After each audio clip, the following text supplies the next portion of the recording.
Alright, I'm going to show you guys how to turn the oil change message off in a Focus ST. This also works for many other modern Ford models. So what you're going to go ahead and do is just push the ignition button to get everything to turn on.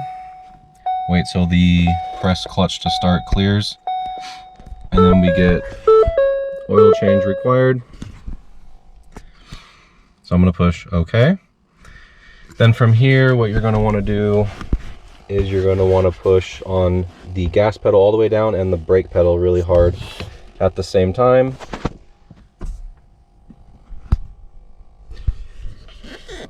Keep holding it the whole time until this is done.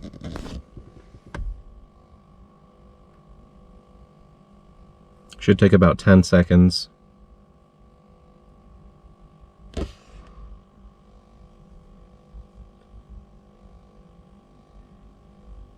Alright, and it is done. It'll show you a message saying it is complete, and then you're finished with that.